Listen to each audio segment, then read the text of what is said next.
I haven't gone public with that. Whatever is happening with me is multifactorial, and that there are a number of things that are just kind of colliding at the same time to cause an issue. But one of the big culprits is a true path forward is just, through the truth. Let the statistics fall where they fall. Don't manipulate it. Just give us like raw, unabashed data.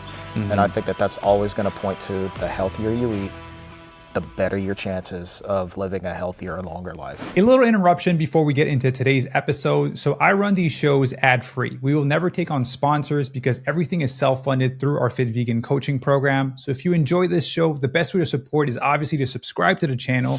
But also, if you know anyone over the age of 50 that is looking to improve their body composition, combat sarcopenia, combat osteoporosis, and simply want to get healthier on a whole food plant-based lifestyle, simply send them our way over at fitvegancoaching.com. We're the best in the world in helping people over 50 transform with over 1,100 transformations from 20 different countries. In addition to that, a percentage of our profit monthly goes towards supporting cancer patients with their treatments, bills, and whatever they may need to support themselves and their family. So you're also supporting additional people outside of the work that we do in the program.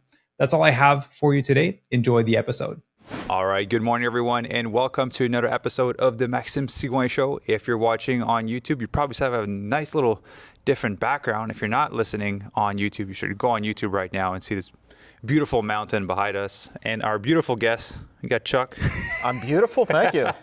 You look lovely too, as do you, Thank Ivy. you. Yeah. And we have Ivy with us. How you doing, Ivy? I'm good, thanks. Waking up to this beautiful place in La Quinta.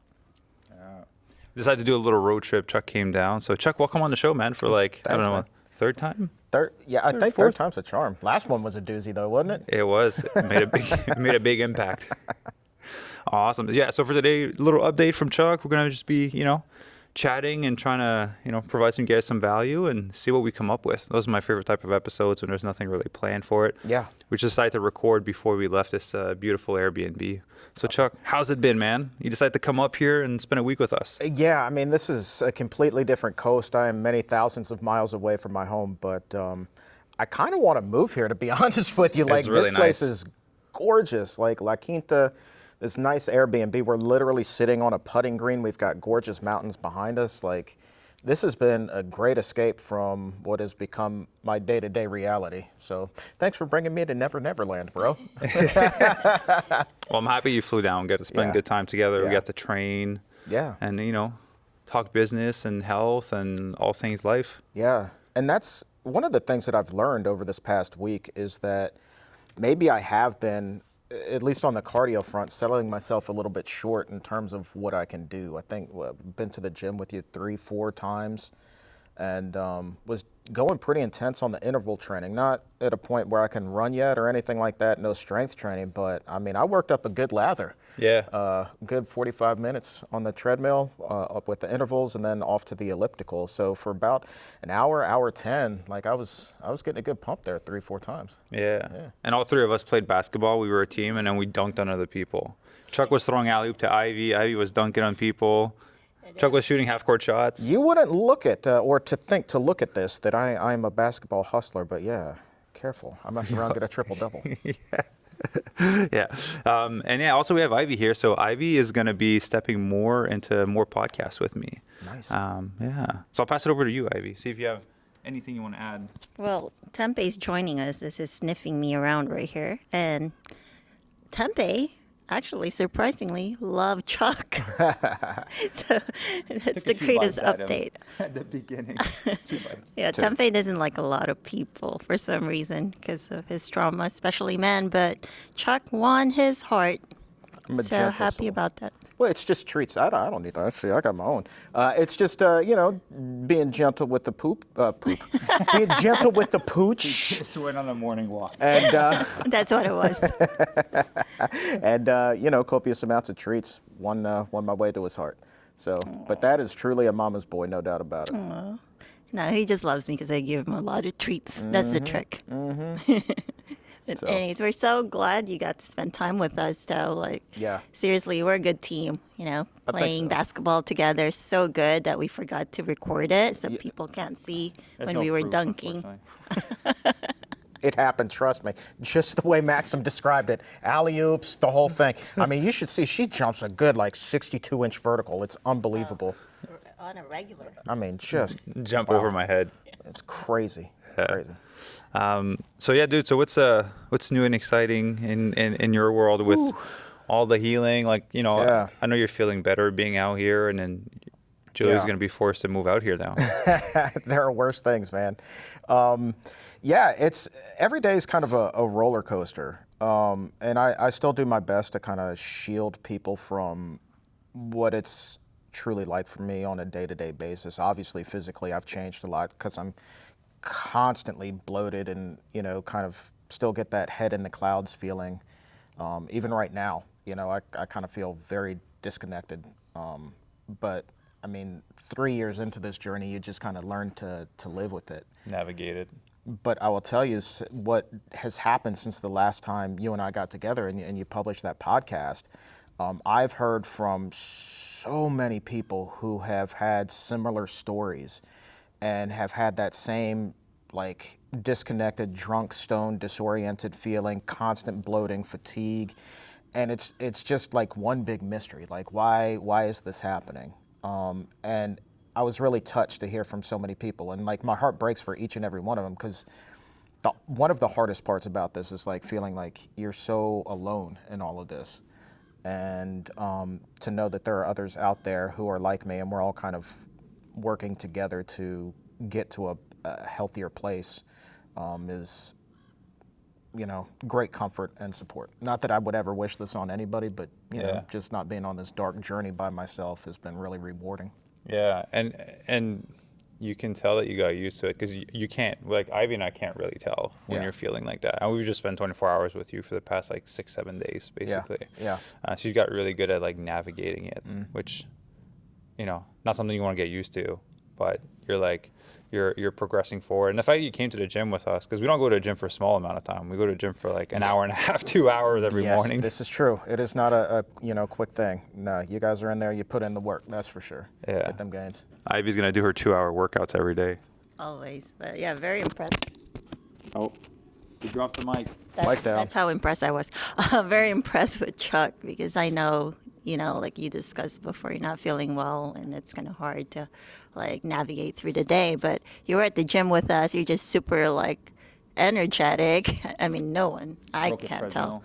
He was just at it. I mean, I think I did an hour workout and you're still, you know, doing your cardio. So that was really surprising for me too, because I thought you'd just be sitting on the side and watching Maxim play basketball at that point, which I did. So, yeah, good job though. Thank you. You pushed through, and I know it's not easy, but man, you're a warrior. That's all I'm gonna say. I appreciate that. And it is weird, like, I know that most people looking at me would have no idea that there's anything going on, which, you know, has its pros and its cons.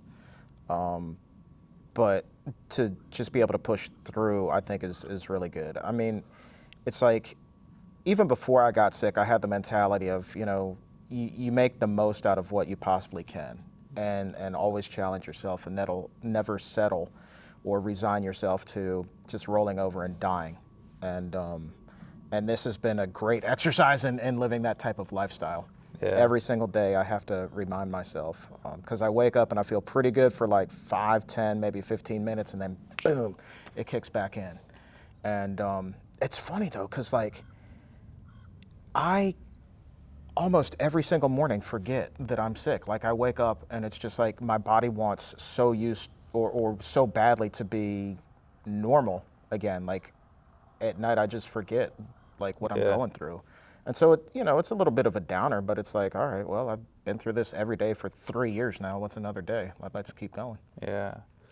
I'm curious, this trip, it's like more of like a recap of some sort, but I'm curious, is there anything that you've noticed or like learned out of this whole shebang, this adventure we've been on for the past 6 days? Yeah. Don't be afraid to step outside of your bubble. It's easy for me to, you know, get into my routine and push forward, as I have been doing every single day at home, cranking out the podcasts, and making some strides and helping out around the house. But don't be afraid to still do some things in life that bring you joy, even if you think it's going to be like difficult to do. Like I didn't tell you guys this, but I was kind of like dreading this trip in a way. I was like, this is going to be a lot. I don't know how I'm going to feel. Even driving to the airport, I was like, man, I should just call them and cancel. But I pushed through, and I don't regret it for a second. Like, this has been absolutely fantastic. So even if you're suffering and not where you want to be, just remember there are a lot of things in life that you can still go out and enjoy, and don't sell yourself short, you know? Yeah. That's what I've learned. Yeah. Keep pushing. Playing by ear, like, we went to the gym, worked, hit some golf balls. Chuck is really good at the driving range, too. Smacking that thing so far. Please. And it's straight, too. Please. I definitely almost took out a couple of windows on the houses on the side, but that's okay. I did. there may have been a couple balls lost, but yeah. Sure. And I say you managed to hit the cart, but I think you hit it at the end. I did the very last shot. So I grew up working at a golf course in high school, and as many thousands of golf balls as I've hit in my life, have never hit the golf cart as it's clearing the balls off of the driving range. And the very last shot we took while we were out here, boom, hit the side of that thing. And it was a good thing it was the last shot, because we got right in that golf cart. We were gone, Jack. Yeah. Hey, people always be like, oh, it's not nice to aim for the cart, but everyone that's been to a driving range has tried to aim for that moving cart. It's anyone who tells you they don't do it is a liar. It is a lie. Everyone tries to hit that thing. It's tough to hit just because it's moving. Moving target. It was just like a little low 3/4 shot with the 9-iron. Kabam, one bounce, boom, right into the side of the cage. I was so happy. You can tell I was so happy. He'd be surprised. Time to go. Yeah. time to run off. That was a nice course. It was, yeah. Yeah, it was a really beautiful course. Yeah. Yeah, dude. So in terms of like, I know you have the big surgery kind of coming up. How are you feeling about that? Oh, yeah. We haven't talked about that. I haven't gone public with that. Let me give you Sorry. an exclusive. I thought you did. No, it's okay. No. So here's what the doctors at the Mayo Clinic are thinking, and I am so grateful to be under their care. There is a theory that whatever is happening with me is multifactorial, and that there are a number of things that are just kind of colliding at the same time to cause an issue. But one of the big culprits is a hiatal hernia, and they think that may be caused by, well, they know that it's there, but is this caused by my bariatric surgery? Has it been there for a long time and then it just got progressively worse, which would explain virtually all of the GI symptoms that I've had? They're not as confident that it would explain, the brain fog, the drunk and the stoned feeling. But in me diving deeper, like, there's so many nerves right there. The vagus nerve is right there, and I know that can irritate the hiatal hernia, or get irritated by a hiatal hernia majorly. And when that nerve gets irritated, it can cause all kinds of wacky symptoms. So my hope is that if we can address this, then everything will just kind of fall into place. What they're going to do to test this theory is something that, when the surgeon came into the room, he was like, I have an idea, but you're not going to like it. I said, okay. He's like, I want to put you on a feeding tube for 3 months. And we're going to put the feeding tube into the portion of your stomach that has been stapled off and essentially dormant. And what that will do is temporarily, as he put it, restore you to normal anatomy, because we're not going to be going through the bypassed portion of the intestine. Like, it's going to go right down, the intestine as it had before I had the weight loss surgery. If my symptoms subside, the bloating, the fatigue, the drunk and the stoned feeling, after 3 months, what they're going to do is go in and do a full-blown weight loss surgery reversal. My hope is that we will see a lot of progress with that. And he actually said it's not going to take the full 3 months. We should know relatively quickly, within a few weeks. Yeah.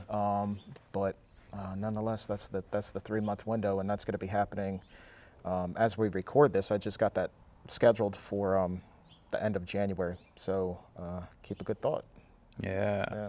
So is it like a clasp of some sort that they put when you do bariatric surgery to stapled, bro? Stapled. I'm Go in and legitimately remove. stapled my stomach in half really. So initially, like, your stomach's that big. Yeah. They just like stapled off a portion that was the size of the thumb. Now, granted, the stomach is very elastic, so over time it expands. Yeah. But yeah, so that's the thought. So they're just going to put the tube into this portion of the stomach that hasn't been doing anything but producing acid for a while, and then we'll see where things wind up. So hopefully this will do it. If not, then I have to go see some neurologic specialists. But I'm definitely going to be keeping a good thought that this is it. Well, like I said, when we're eating different types of food here, you're like, I think there's a big correlation depending on what you're eating and when you're eating food and how it makes you feel. Absolutely. I mean, look, I can drink water now and get bloated. A cup of coffee, bloated. Anything to eat, bloated. Which is interesting too, and it also goes to my point, like that there's some sort of nerve irritation that's causing a lot of this, because like you would think something like as mundane as water would not do anything, right? Yeah. And I don't think it is the water. I think it's just like that area is so hypersensitive right now that anything that goes through it, anything that touches it, like is going to cause these types of symptoms. Like, I have wicked heartburn right now. I had like 3 pieces of like a veggie roll, was cucumber and avocado and a little bit of hummus. And I got wicked heartburn. I've gotten heartburn from water, right? Again, like it's just that whole area is so irritated on a daily basis, and I'm so bloated. Like, it's like I walk around looking 9 months pregnant, and I think, it's frustrating to eat this clean and to feel this bad. But you know what the funny thing is, side detour, I've also heard from a lot of people in our industry who are also suffering, a lot of them in silence. And that's not to say that a plant-based diet is bad, but as Mark Huberman told me on the exam room from the NHA, the president of the NHA, he said, life is about more than just fruits and vegetables. 100%. Yeah. There's so many other factors that would go into it. Oh, yeah. Yeah. And stress is a big one. I think not a lot of people, because when we did our pod together, a lot of people talked about, it's like, it's so great to hear that aspect of things, because you can exercise, you can eat whole food plant-based, but if you're stressed out of your mind, if you're go, and you don't rest, like the body takes a big hit. 100%. And doctors told me very early on that stress was very likely a major contributing factor to what was going on. And at that point, the only diagnosis that I had was that essentially, my brain was stuck in fight or flight mode. Which essentially is what chronic fatigue syndrome is. It's like even if you go to sleep for 8 hours, you're not going to wake up refreshed because your body's still fighting. Yeah. So that's definitely a big part of it, and stressful situations only exacerbate the symptoms, and it makes it worse. I love it and I'll ask Ivy this too. Like, what do you do now that you're dealing with this? What do you do to manage your stress on like a macro level and a micro level? Yeah, it can be still difficult at times, with work and certain things that have come up there, and then, not wanting to let my wife down, who recently had shoulder surgery, and poor thing is like rehabbing that as fast as she can, but picking up a lot of the slack for her wherever I can, and just making sure that she's okay. But just finding some downtime to just breathe and do things that I enjoy, whether that's, watching a football game, going for a walk, just around the neighborhood. Nothing quite as intense as what we've been doing in the gym, but just clearing my head and just getting that reminder that it's not selfish to take care of yourself. You can't spread yourself so thin trying to help everybody else and solve all of the world's problems, because that comes at a great detriment to you. And eventually you're going to be completely useless because you're completely burned out and can't do anything. Yeah. So find time for you and give yourself permission to know that it's not being selfish to say. Just a little interruption before we get into today's episode. So as you may know, I run these shows ad-free. Everything is self-funded through our coaching program. So the small little ask that I have for you is to simply subscribe to the YouTube channel to support the work that we do, and to follow if you're listening on audio. Also, I want to give you a free gift. I wrote 6 emails that will tell you exactly how to figure out your calorie goal, your protein goal, to help you improve your body composition, along with over 100 exercise videos that I've personally filmed, with a little workout program in there and some meal plans to help you get started on your transformation so that you can lose your next 3 to 5 pounds on me within the next few weeks. And you can sign up for that absolutely for free by heading down below in the description and simply entering your name and email so that I can send you all the information and the meal plans and the workout. So enjoy this free gift and enjoy the rest of the show. Yeah. That's a hard one for people to learn. Huge. Yeah. Ivy? I agree with Chuck. Like, I remember our first talk about what comes first is actually Maxim said himself comes first. And then I was like, what a selfish little bee. But then he goes, now let me explain. Because if I don't take care of me, I can't take care of you, right? So I was like, oh, okay, then that makes sense, yes. So we follow that rule and believe to this moment. And you saw us, like, there's no excuse. We get up in the morning, we just move, right? Yeah. We eat as healthy as we can. We still live life. So when big things happen, we know that, we can always have each other, our health. That's number one. We do movement when I feel depressed or down. There's never a perfect day, right? Maxim would always just say, hey, move, like try to go to the gym.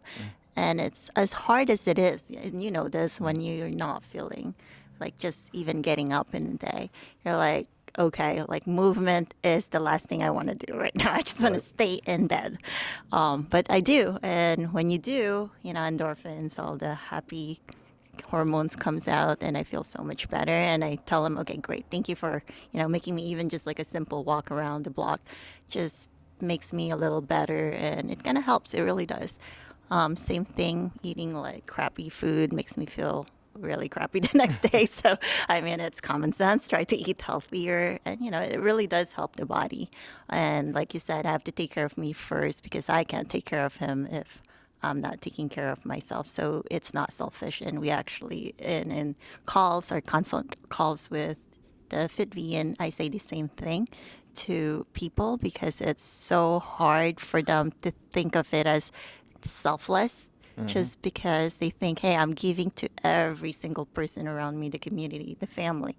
And that's being selfless, right? I was like, no, that's actually selfish because you're not taking care of you. So if you're not taking care of you, you won't be able to take care of them in the long run. Yeah. So Amen. I totally agree. What about you, Maxim? I was going to say babe. She's talking to you, Chuck. Yeah, right. Don't get me in trouble. Obviously, I think it's pretty public. The digital detox is once a month for 7 days. This is pretty extreme for a lot of people, but we've managed to structure our life in a way where we can do those. So like no work, no social media for 7 days. That's on a macro level. On a micro level, it's definitely sleeping, going to the gym. And I said this in a podcast a while back, like taking big belly breath. Yeah, I noticed that when I get tense or stressed, I just do like a little shallow breathing. Like I wouldn't allow myself to take a big breath because I didn't want my stomach to look a certain way. So I would always like trying to keep it like tight and late. And then when I started getting sick a little bit like 3 years ago, and I got really tired of it, I was like, I need to find other ways to de-stress. And I always found that when I run outside or I'll do exercise, like just taking a big breath because you're out of breath helps a lot. So now sometimes I'll just catch myself and I'll go like, and I'll just stick my stomach out and then and bring it back in. Do that a few times and then that helps too. Belly breathing, man. Like they are big on that at the Mayo Clinic when they were first talking to me about stress management. And they like really put me through the ropes. So it's like if you put your hand on your chest here and then you don't want, when you take that belly breath, you don't want your chest to rise, but you want your stomach to come out. Belly breathing. And like it takes practice to get there at first because the majority of us actually breathe up top first. And now it's hard for me to breathe up top because I'm so used to belly breathing. But a lot of us, like you'll see the chest rise before the belly. You want to invert that. Yeah, when you don't think about it, for sure, like the chest is. No, that's why I'm making that for like, if I was to stick out my belly to a level where I wouldn't want people to see me, that's what I do. Yeah. Stick it out. Hey, it's okay to have your belly stick out from time to time. You gotta breathe properly. You can't freaking.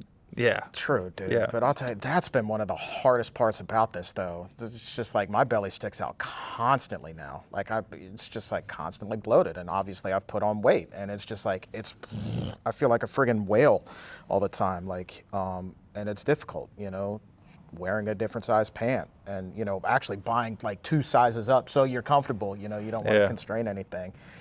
And, it's hard because there have also been people who have come at me and they're like, hey, you probably shouldn't call yourself the weight loss champion anymore. You know? And it's just like, ouch. It's like, I've been public about my struggles and like, wow. Guys. Yeah. Not just that. Those people are, I won't say the full word. It starts with M.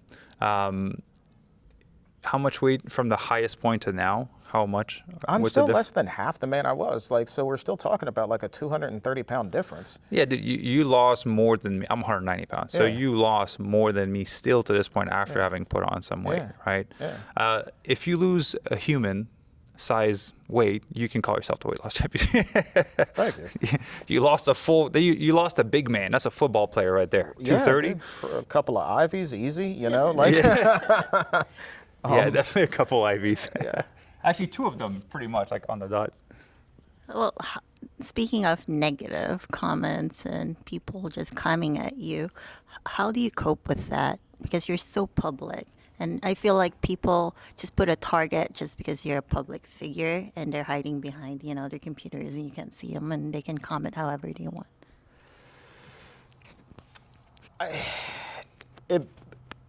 If it's just somebody at large, that I have no idea who they are, like, I don't care because I don't listen and I don't seek out the comments. Some people have sent some things to me, that other people have done, and I'm just like, this is what you do. Like, there was, some anti-plant-based crusader who took this whole podcast episode that where I was talking about my diagnosis and was like, see, this is why you shouldn't eat a plant-based diet and this and that.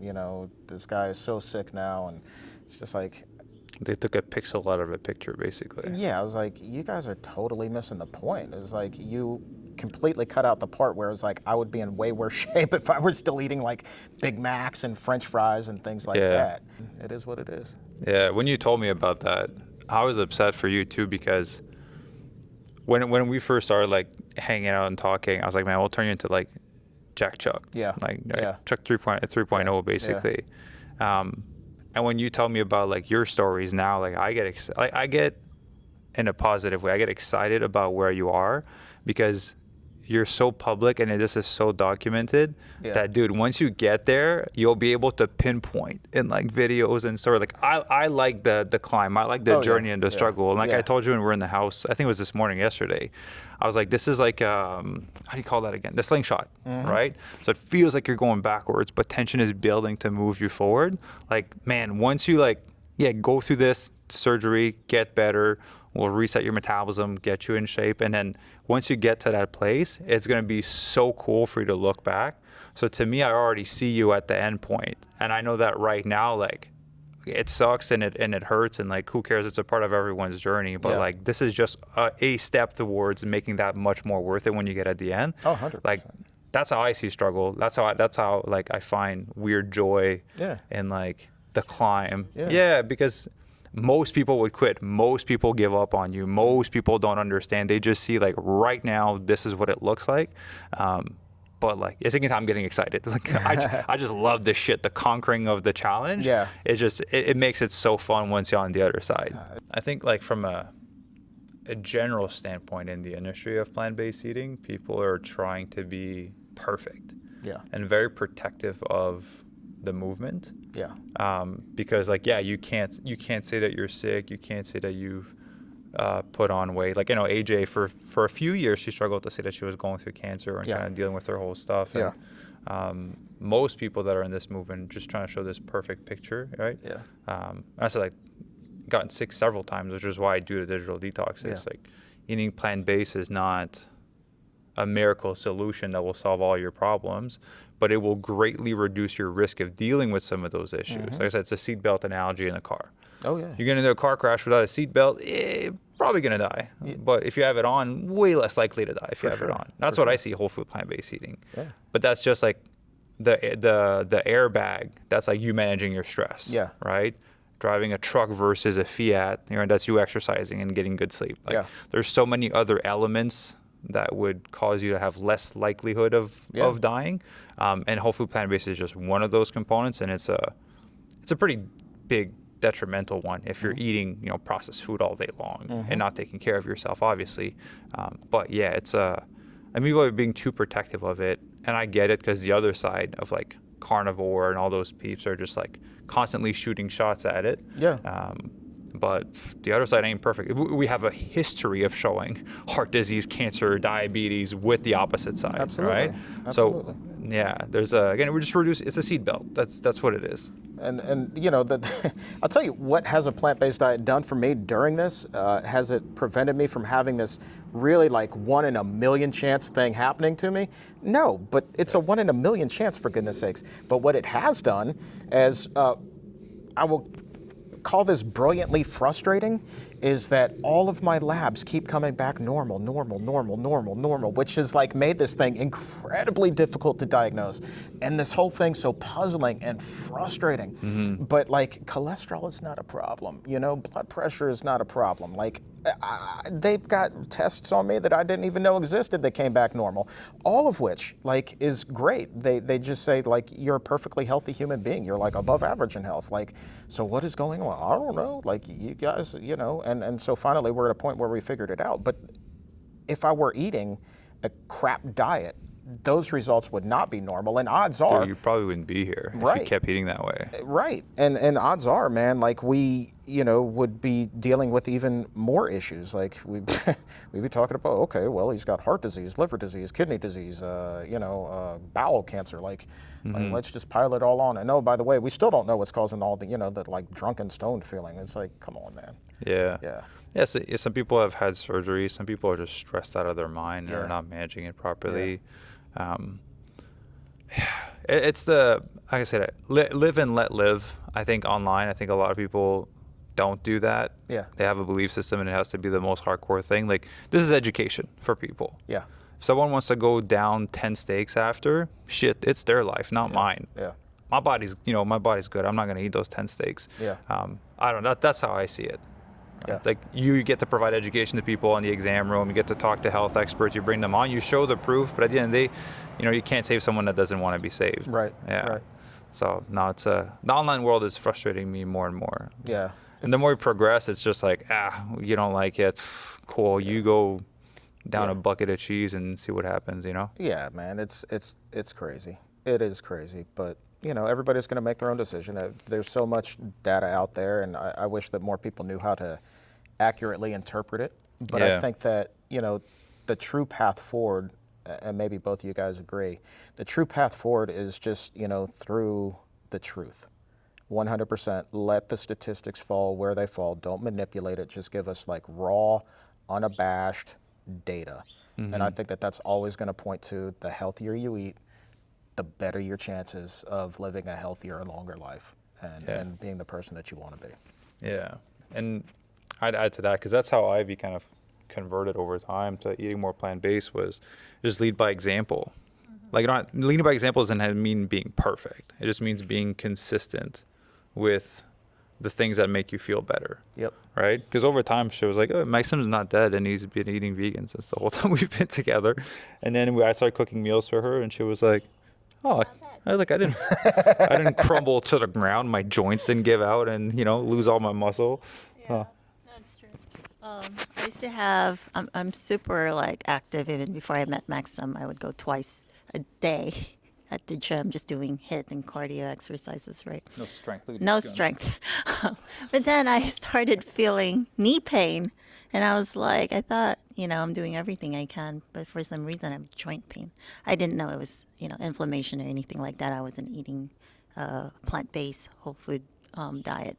So when I switch, I've noticed a big difference. No more knee pains, like no more joint pains. And I was like, this is great. I highly doubted that plant-based was going to get me there. Mm-hmm. I was just like, well, I'm getting old, so I just accepted it. I'm like, joint pain, because I'm getting old. What? You're 25 forever. What is this? I know, old. So old. But no, seriously, and that went away. I even had like back pains before. That's why I would buy the massagers, right? But I don't even use them. I mean, if I'm sore, it's from working out now and lifting really heavy weights. Yeah, there we go. But no, it really is a significant difference difference when I switch over to, plant-based versus when I was still eating a little meat, like in fish. So I'm a believer, and as a result, my friends are actually inquiring about, oh, what are you guys cooking? Because we do the cooking show. And they're like, I'm going to try that, just because they see that I'm older than them, but I'm thriving. And I'm like healthy and, just. Got a young husband, that's why. That's the secret. Get a younger husband. But no, seriously. So, I mean, it's no brainer for me. It was like an easy switch. I'll also talk about cooking videos. We made a pizza, right? We made a pizza video with Chuck, which may or may not be out by the time this comes out. We have no idea at this point.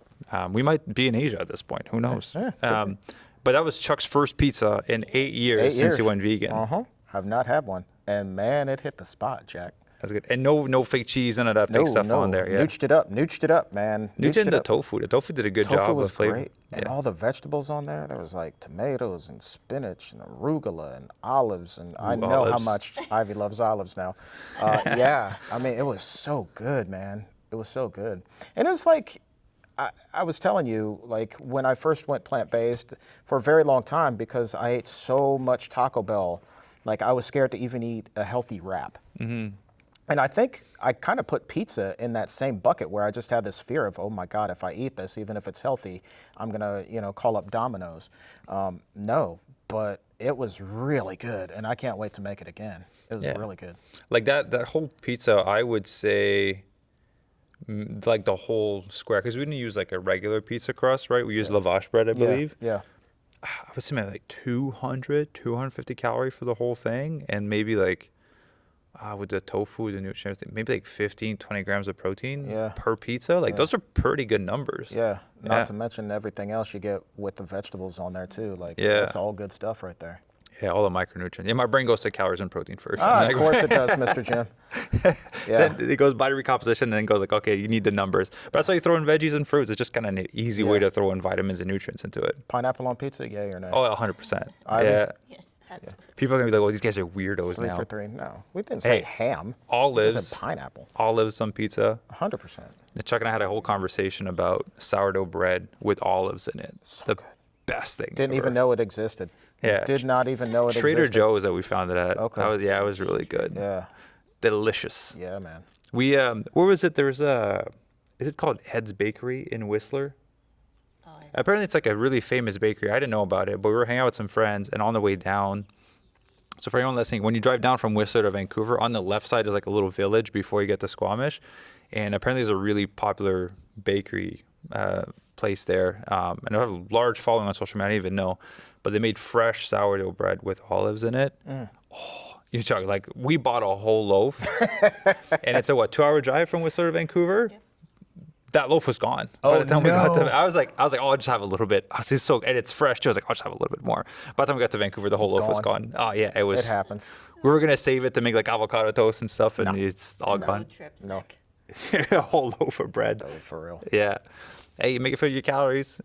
I think that's the balance that people need to have. Like we talked about this, like being really restrictive in eliminating certain food sources or certain ingredients of some sort, but being able to have that flexibility to eat out, have some sourdough bread, as long as you don't have allergies to these things. Like you should be able to navigate food without it having control over you. Yeah, and that's kind of what I've learned to do over the last 15 years, since kind of changing my ways is not letting food control my life. But at the same time, growing an even greater appreciation for it now. What can it do for me? As opposed to, let's just put something in there to fill it up. Like it's total difference. And then, learning that, like we were talking about with the pizza and the wraps I just mentioned, it's like you can still enjoy the foods that you love. They're just healthier versions of them. And that's very freeing for a lot of people as they transition. Yeah. I'd love to talk and wrap up on this point here, just because the sun's coming out and it's blazing hot on me right now. Yeah, you want my hat, dude? The sun just came out above the house and I'm feeling the heat. There you go. No, it's okay. It's okay. You're launching your newsletter Yeah. I'm just going to update people on my progress along the way. I'm going to give a lot of tips of things that I've learned and ways that you can still conquer the day, even if you feel like garbage and you don't want to get out of bed and you feel like the world is upside down. And I want to reach the people who were like me early on in this process where you didn't want to die, but you were okay if you didn't wake up in the morning. And there are a lot of dark days like that. And I want it to be known that there is still so much that you can do with your life, no matter what health challenges you're facing. And I believe it now more than ever. As long as you're drawing breath, you have a chance to do something fantastic. And if I am being tasked by the man upstairs to carry this medical burden to help others see the light, then that's what I'm going to do. So I almost look at it like a privilege. And so I think this newsletter is a great way to start documenting that and helping people along in the journey. Yeah. So it's a free newsletter. So for the people listening, I'll put the link down below in the description so you guys can sign up for it. And how many emails? Like once a week? Once a month? week, yeah. I'll give you my weekly play-by-play, my weekly tips, and then, we'll see where it goes from there. I'm hoping that we can eventually build just a great following and community because, again, like there's so many people who are suffering in silence, and I don't want people to feel like I did that they're alone in this, because they're not. And I also think that if we all get together and share our thoughts and what's worked and what hasn't, then what a think tank that can be, a think tank for good. Yeah. And for people to know that there's a place where they don't have to be perfect. You're right. Because when you're struggling and going through these health issues, you're probably trying to hide it from the world, trying to act normal and be normal. So to have a place where you're able to be authentic, and I think for the people that sign up early on, they'll be able to see like this whole journey until Jack Jackson 3.0. You know what I mean? Oh, we're coming with 3.0. Don't you worry. Yeah, It's coming, man. I think people for like that to follow along that journey, I think is going to be beautiful for them to see like that it is possible, because you've already had a massive transformation, and then to go to that next level, I think it's going to be really inspiring for people. You always have to constantly evolve and reinvent, and that's the fun part of life. So I wasn't quite planning this massive of a reinvention, but what the heck, man, we rise to the challenge, Hey, sometimes you say the big man has a bigger plan, and then we just go along for it. Facts. Yeah. Facts. Perfect. Ivy, anything you want to add before we wrap up? Well, definitely the comeback will always be better than the setbacks. So we can't wait to see you get there, and Maxime and I are full support of whatever it is with your journey. We're friends. 100%. We're family now. Always going to be here for you. So rooting for you. Appreciate you. She looks like she's ready to go to the country club or the yacht club. Look at that. That is a yacht outfit. And Tempe, what do you guys say? Come here. That's my buddy. Woof, woof, bark, bark. That's what he says. We're in the desert and she's ready to go to the yacht club. I love it. He's running after little lizards in the yard. There's a clubhouse somewhere, right? Oh, man, this has been great. So thank you guys so much for just everything, your continued belief in me and support. And you really are like family, man. I appreciate that. I come from a very close, small circle of people, and you guys are now in there, so thank you. Yeah, same here, man. Dude, we love you. We support you. You're part of our circle is me, Ivy, and Tempe, so now you're now in it. Hey, and I got Tempe, I don't know. He has to do his initiation, but you pay your dues, Tempe. Yeah, pay your dues. It's a union, buddy. Yeah. All right. Well, everyone, I got just a little bit different of a structure for the podcast. So I hope you guys enjoyed this video. Let us know in the comment section below if you have any questions for myself or Chuck. Be sure to like, comment, and subscribe, and follow if you're listening on audio, and we'll see you in the next video. Ciao, everyone.